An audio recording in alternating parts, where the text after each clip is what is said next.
Hi guys, welcome to Birmingham Solihull. I've been asked to have a look at this Vaillant. It's not firing up, so they're gonna hot water and heating. Now they've asked me to have a look at it, and hopefully I'm gonna diagnose it and repair it for them. Now guys, if you enjoyed the video, don't forget to like and subscribe.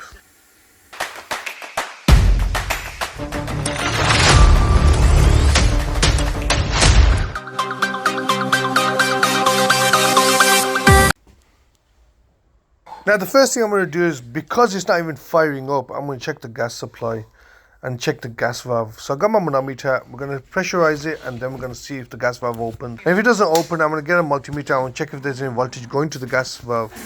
Right after 3 attempts, the gas valve didn't open. The pressure is still on 22 millibars. So I'm just going to check the voltage, if the board is sending any voltage to the gas valve, and it's giving F.29. The circuit board was giving power to the gas valve. So the circuit board was fine. I've eliminated that, so it comes down to the gas valve.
Now I've changed the gas valve on it, but it still didn't fire up. And it's at this stage when I thought, oh boy, I think I've messed up.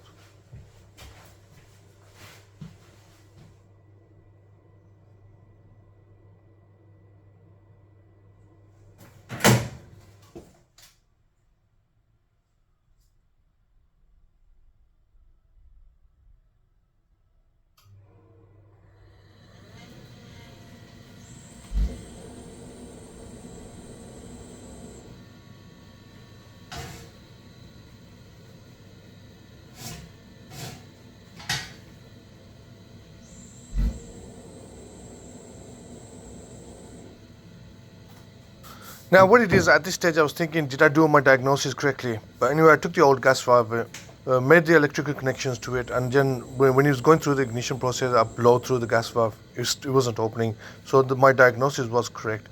The gas valve was faulty, but there was another issue on it. So carry on watching.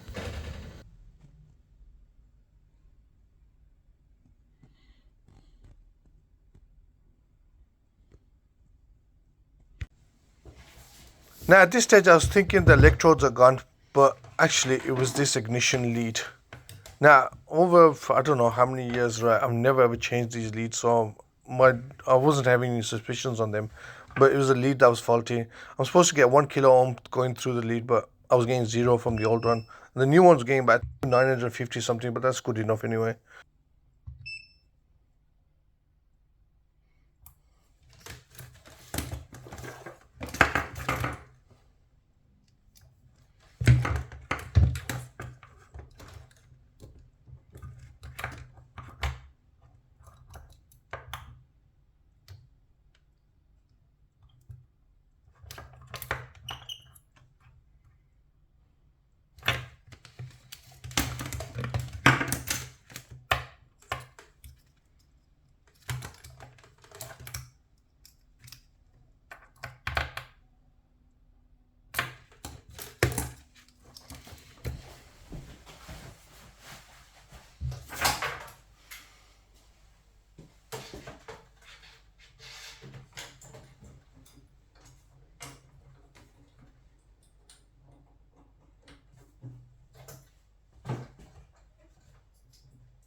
Sorted. So we can find the gas valve and the electric. Birmingham boiler fix. Do you want to come in? You want to say something? Yeah. This guy, bro. You have to phone this guy. If you have any problems with your plumbing, this is the man to call. Honest, he ain't gonna give up until he's fixed your problem. Sorted. Thank you. Thank you. Right, guys, that Vaillant was a bit of a nightmare to repair, man. Anyway, but what are the chances of two faults at the same time? When the gas valve goes, you tend to have the circuit board going with it. If you do get two parts that go, this is what diagnosis and repairs is. So you can easily cock up. You go out there, you buy a gas valve, and it's not the gas valve. You just spent £180, and you can't give it back because most likely they're not going to take it back from you. So you gotta make sure you get your diagnosis right. This one, thankfully, I did get my diagnosis right. And there are times when you get lazy and you don't do the proper checks, and you just think that part's gone and think, oh man, I'm experienced, I've got it all. Then you get the part, and it's about 150 to 200 pounds. Then you realize, wait, there was something minor wrong with it, and you missed that out. Anyway, guys, I hope you enjoyed the video, and if you did, don't forget to like and subscribe. Till next time, stay positive, keep smiling. Hopefully that'll keep you happy.